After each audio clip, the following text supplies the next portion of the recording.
evening, everybody, and welcome to year 2 of Sun Prairie West High School. Thank you. Thank you. That was your cue. Hey, we are so excited to have you here tonight. My name is Principal JP. If I haven't met you yet, it is great to meet you this evening, and we are glad that you are here. Welcome to our 10th to 12th grade orientation tonight. It is great to have you back in the building. Last night, this place was packed with incoming 9th graders. And tonight, we are going to talk to you about your role as leaders in this building as we lead into year 2. Our theme this year is One West, our school, our future. And you're going to hear tonight about how we're going to bring that to life as we lead West into the future and build West to the school that we know it can and will be. So last year, everyone in this room, we did a thing. When people ask me, hey, Principal JP, how was your first year? And I said, it turns out, starting a large comprehensive high school from the ground up, it's a thing. And you all felt that, right? We did something that hadn't been done in the state of Wisconsin in over 40 years, and that's start a large comprehensive public high school. People don't do what we did last year, but we did it, and we are here, and we are standing, or sitting in your case. We made it, and now we've got our legs under us, and we're ready to run. So last year was marked by new. Everything was new. The last 4 days, we have been greeting our staff and welcoming them in and getting ready to launch the school year. You're catching me at the end of those 4 days, and some people describe these 4 days we just did as like a 4-day-long wedding. I'm like kind of feeling that right now, of a big event where you're welcoming a lot of people and a lot of logistics, but we did it, and we're ready, and we're going to be ready for you on Tuesday. So a year ago at this time, when we walked into the building, we didn't have one functional stapler, like literally not one. None of them worked when we ordered them. No one had ordered Scotch tape in the entire building, so you couldn't adhere. You had no staples and you had no tape. And we couldn't get any keys to work in the entire building. A year in the future, now, today, we've got all of that behind us. So much of our energy last year went to figuring things out, solving problems when things didn't work the way they were supposed to, and getting to know one another. And now we've got our legs under us and we're ready. So last year, we did experience a lot of success. We had success in our clubs and sports. We had a National Merit Finalist, awards and accolades. We started something called Timber's Grab and Grub. And tonight, I'm also going to talk to you, my returning families of 10th to 12th graders and my 10th to 12th graders. We've got some work to do, and we need your leadership to make that happen. Some of the things we're going to talk about tonight is that we want to ensure that you feel seen, known, and valued in each and every one of your classrooms. We got to talk about attendance, and we got to talk about vandalism, and we're going to talk about those things tonight. But before we get any further, I introduce myself to you. I'm Jen Pfluger, go by Principal JP, and I have the honor of being your principal. It's my honor and privilege to introduce to you tonight your new associate principal, Mr. Ed Ford.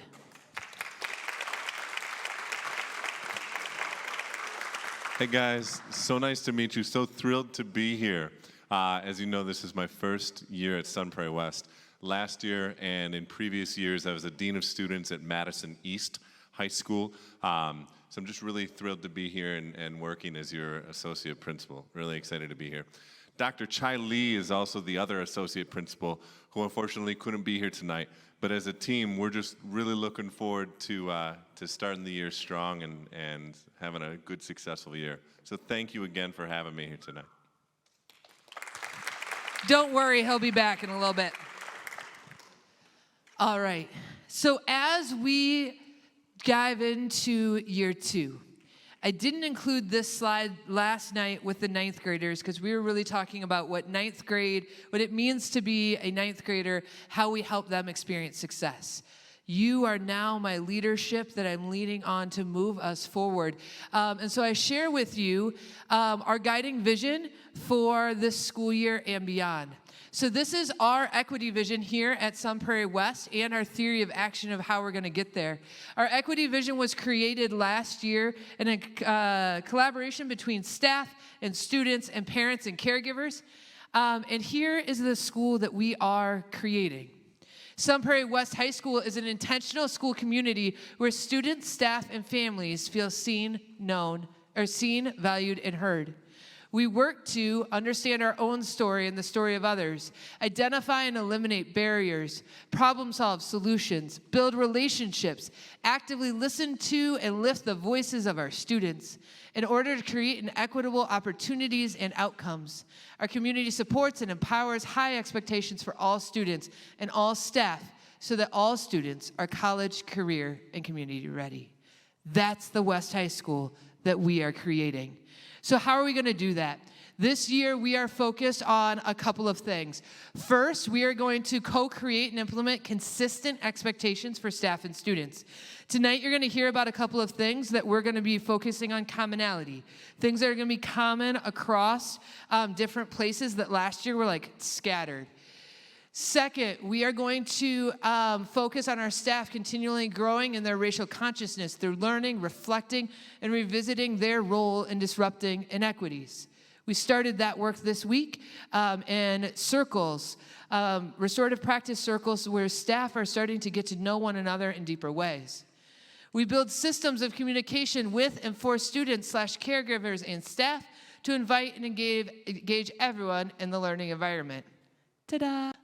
Nights like tonight, the howl, conversations, emails, phone calls, etc. If you haven't gotten a phone call from your students or your advisory teacher yet, you should be getting one by Tuesday.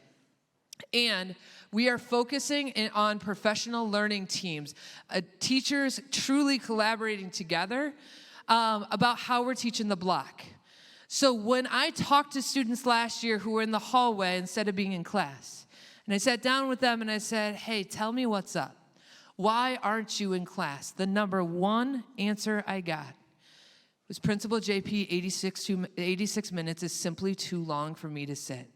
Especially after the pandemic, our students aren't used to sitting for that long. And when I would go into classes, I would see both. I would see examples of great teaching, and I was in examples of people that were talking for very close to 86 minutes, or people who were giving students things to do, and then students were done very, very early. I would leave class too if I didn't have anything to do. So we are focusing on how teachers teach the block. Every class is going to have the same slide to start class. During class, like their own version of it and information, but it's common, you know what to expect.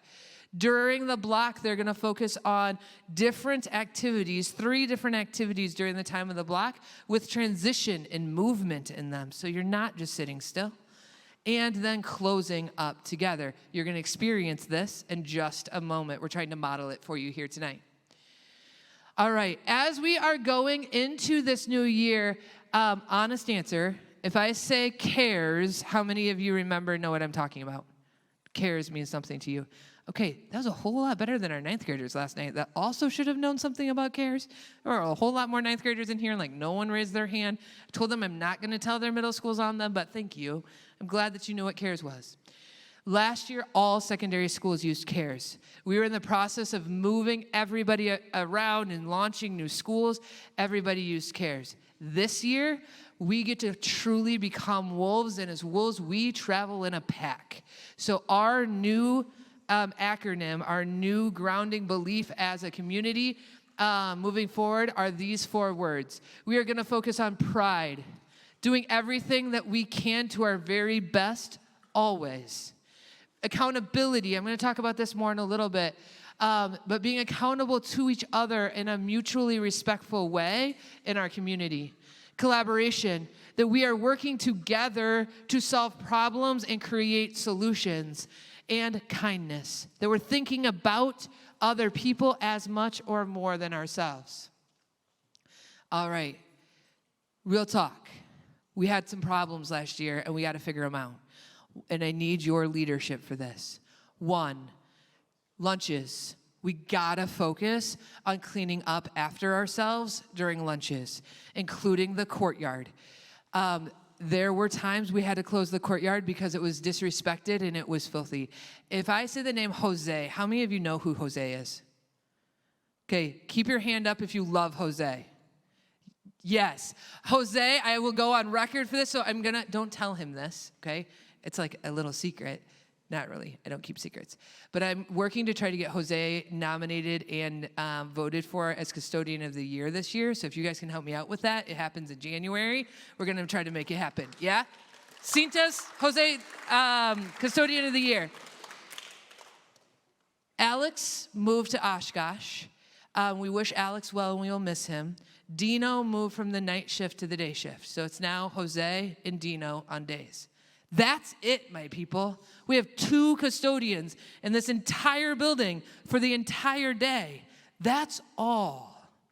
We have to show the respect that I know that everyone has to Jose and Dino by taking care of our stuff and holding each other, that mutual accountability, saying, hey, pick up your stuff. No one's going to do it for you. Let's go. Let's make that happen. Same with vandalism. We had a vandalism problem at West last year, specifically in the boys' bathrooms.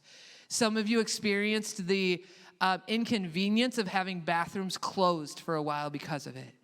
Even if you never vandalized, and my guess is that no one in here did. It was a small group of people, and it took us too long to get better because other people weren't, 1, being a positive influence to tell it to stop, 2, giving us information so we could get it to stop sooner.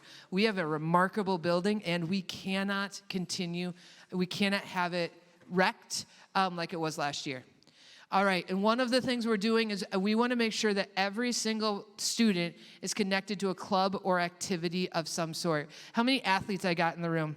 You're going to play a sport, or you are playing a sport for West. Cool. Where are my musicians? Who's in music? All right, music's represented tonight. Well done. Where are my theater kids? Perfect. And other clubs and activities I'm missing? All right, we've got a couple of people in here. Cool. We need to get connected to something. When we look at our data from last year, the number 1 indicator, and it was high, it was like a 90% correlation rate of how well a student did in regards to grades and attendance and overall success in school, was being involved in one thing here at West. If you were involved in one thing, you had tremendous success. If you weren't involved in one thing, it didn't go as well for you. So we're going to try to get everyone connected. If you don't see anything you like, build something, create something. Mr. Nee, Miss Rip, and Miss Beaver will help you. Student Senate. Last year I had a principal advisory. It was all right. Thank you for those of you that were in principal advisory. This year we're going to take it a step further to a student senate. Leaders of those different groups that we were just talking about, captains from athletics teams, presidents and vice presidents from student groups are going to come together to sit at a table with me for us to talk about what's working, what's not, and how do we make it better. And then last but certainly not least, all summer we have been working to plan for joy, to have different celebrations. And every month we did some of them really great last year, and we have a lot more that we can do. So we are planning on more assemblies and more joy here at West. All right, and that's what I just said. Cool. Here, back to Mr. Ed Ford. Hey, thanks, guys. That was a lot of information. We've got some more coming your way, specifically around cell phones. But before we jump into that, we're going to do 2 activities. So here's what I want to do. I need everybody to stand up. And this is called a 1-minute mingle. Here's what we're going to do. You're going to move into the aisles, move into an open space, back, front, wherever. And what I want you to do is greet someone with a handshake, a high five, a fist bump, maybe a wave, something. Introduce yourself, name only. See how many people you can meet and introduce in 60 seconds, and go. Okay, so we're going to bring it back here. We've got one more activity, so stay right where you're at. And so while we're still standing, I want you to do one more thing. This one's called mixed emotions. Excited, nervous. I want you to find someone wearing a similar color shirt to you. You're going to introduce yourself. Oh, and it's important that you don't know them. Introduce yourself. The person who is wearing the most blue goes first. Share one thing you're excited about and one thing you're nervous about going into the school year. And we're going to bring it back in 5, 4, 3, 2, and 1. So we're going to take a minute and we're going to talk through some of our universal expectations. The first one is cell phones. Now, we're initiating a school-wide cell phone policy this year. And so as One West, we want to have those common expectations. Last year, our phone policy was a little bit inconsistent from classroom to classroom. So we want to make sure that we improve that consistency. And we want to make sure that we're communicating that effectively to our teams, our students, our families, our staff as well. We're going to make sure our focus remains on learning and building our communities. So in each classroom, and this is our universal policy, you're going to see one of 3 signs, right? And these are signs that are posted by the teacher in the classroom. It could be on a slide like this, it could be a poster in the classroom, or it could be a flip chart. And the signs are going to be red, off and away, yellow, teacher directed, or green, phone break. And the teacher will choose one of those 3 signs based on where they're at in the lesson. So if you see the red sign, off and away, that means it's got to be put up. You can't have it out. It's got to be in a backpack or a bag or something like that, and just making sure that it's not a distraction. If you see the yellow, it's teacher-directed, meaning that you could be listening to music or using it for some school purpose. And if we are on a green sign, it is a phone break, so you're good as long as it's school-appropriate to use your phone as you please. If we're not following that practice, then the student would place the phone in a shoe holder or phone box. These are small locked boxes that secure the phone, and you would get it back at the end of the period. If we're not following that redirection by staff, then a dean or youth advocate would come to the classroom and you would have to give up your phone for the remainder of the day. If there are repeated instances, then we're going to add a layer.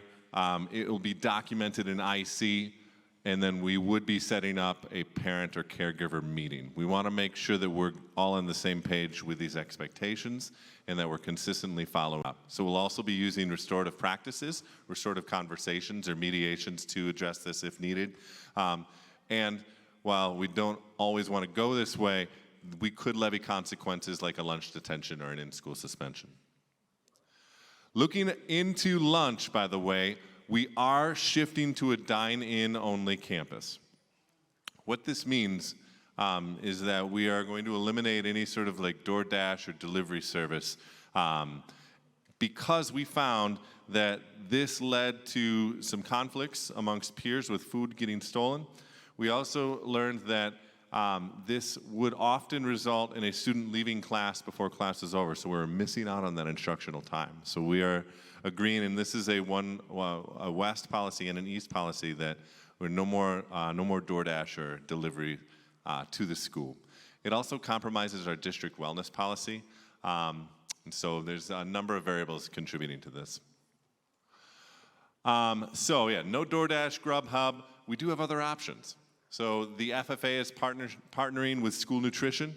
We've got a ProStart partnership with School Nutrition. We do have a lunch advisory group, so students can chime in. What do you want to see? What do we like here? And there is a new, I would call it like a restaurant or shop called Timbers Grab and Grub. It'll be available for breakfast and for lunch as well. Looking into the hallways, we do have a first 10, last 10 policy this year. What that means is this. Once class is started and you're in the classroom, no passes are issued during the first 10 or the last 10 minutes of that block. Teachers and staff will also be in the halls helping to make sure that we're getting to class, getting to where we need to be on time. If for some reason you are out in the hallways during those blocks, make sure you have a pass, right? I'm going to turn it over to JP, Principal JP, and she's going to take us through a heads and tails activity before we jump into this final section of our presentation tonight. Perfect. Thanks, Ford. We're going to get you up and moving one more time for one more brain break after that information. So you're going to stand up one more time. You don't have to move around this time. Just stand up. So these are some of the ideas and strategies that teachers will be using. This is kind of a model of that, right? We worked and we did some talking, some thinking, some academic content for a while. We stopped, we played a game, you met some peers, we went back into the work. Then we're pausing, we're playing a game, having some fun, and then going back into the work. And that's the model that we are moving to. So this game is called Heads and Tails. So I have this coin here. It's a commemorative coin of last year that's got the school district's emblem on one side and the mascots of all the 6 secondary schools that got reconfigured last year on the other side. So this side we're going to call heads, and this side we're going to call tails. So you're going to make a prediction. You're going to predict the future tonight, or you're going to try to, so let's see how well you do. If you think it's heads, you're going to put your hand on your head. Let's practice. Put your hand on your head. Congratulations, you passed. Good job. Okay, now you're going to predict tails, and you're going to put your hand on your hips. Perfect. All right. So I'll say predict, and you have to pick one. Now, let me be very clear. This is not a choice, my friends. I see you in the back row. Teachers did that today, and I was like, no. So you got to like commit one or the other. I'm going to say predict, and you're going to pick one, and I'll announce it. If you got it right, you're still in. You're standing. If you got it wrong, I still love you, but you got to sit down. You're out. Okay? Here we go. Predict. Tails. Oh, that took down a good crew. Predict. Make a prediction.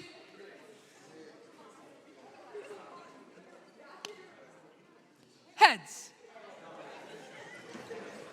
Ford, I think this is the fastest game of heads and tails I have ever played in my entire life.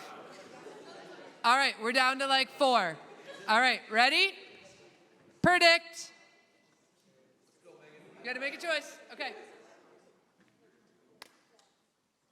Tails. And then there were 2. Because McVeigh, you're not in, right? There are 2. Oh, they're neighbors. Wah, wah, wah. All right, I'm causing neighborhood drama tonight. All right, you can't pick the same thing. So I'm going to say predict, and we're going to see if they match. And if they do match, we got to do something else. Predict. Okay, heads and tails. Ready? The moment of truth. Heads. The children are victorious tonight. Give a round of applause. Thanks, everybody. All right, we're going to see how we do at this. Thank you for giving them a round of applause. We're going to give ourselves an acknowledgement for all playing. I'm going to say 1, 2, 3, and then we're going to all clap on like what would be 4. And we're going to try to all clap at the same time. You ready? 1, 2, 3. All right, we got one friend over there that needs to come into the pack. Okay, we're going to try it again. This side was a little delayed. That was a good practice. We had like some time zoning going on over there. We're going to try it one more time. All right, 1, 2, 3. McVeigh, are you proud of my conducting? I don't know where he went, but the band director was just here. Oh, there he is. Thank you. Okay. So I know that our audience tonight is mostly 10th through 12th grade. We do have some new students in the room. We also do have some 9th graders that couldn't make it last night as well. And so our formal presentation is done this evening. On September 12th, you have the opportunity to come back for our open house, where we're going to have all of our staff here, where you can walk the building and meet the teachers. We don't do that on this welcome back week because it's just a little too much for all of our teaching staff. So that'll be in a couple of weeks. So tonight, if you would like to go walk the building, you'll do a first floor tour with Ford. And we're going to like quiz him because he's new. He's been on the job for a month. And so you got to see if he actually knows what he's talking about. So you guys are going to like check his information, okay? I let him out with the freshmen last night, and I like don't know if he told them the right stuff or not. So we haven't seen how many of them got lost yet, Ford. All right. So thank you so much for coming tonight. There's going to be an optional tour with Ford. If you'd like to walk the building or just get back into the building, for some of us in our anxiety, that would be me. I just want to be back in it for a minute before Tuesday. Otherwise, we are finished. I'm going to hang out in here. If there's any one-off questions that I can answer for people. Oh, last thing. I forgot to tell this last night, and I'm going to put it in the newsletter. When you look at your schedules, study halls, there's a new room number that you'll see on it that people are giving me a lot of questions on. So you might have a study hall that says either 3334 DD or 3536 DD. You know the distributed dining areas that are between like 3,300 and 3,400 where there's like the tables, you guys know what I'm talking about? Give me a sign of life. Thank you. Those are our study halls now. Those are study halls on both sides of the third floor, so that in study hall was one of the number one places that kids were leaving from. We're like, why aren't you in class? And they're like, why would I sit in that classroom when there's couches over here? I'm like, why don't I move your classroom to where the couch is? And then we've got our problem solved. So the study halls will now be on the distributed dinings on the third floor, and the 2 classrooms off the commons that were study halls last year are study halls again this year, but we moved cozy furniture into those so that we're not going into the common space, but we're staying in the classroom. So thanks for coming tonight, everybody. I'll hang out for a couple of minutes if you need anything. Anyone that wants to go for a tour, can you please go meet Mr. Ford right in the lobby, by the PAC lobby? He will take you around. Thanks, everybody. Have a great night.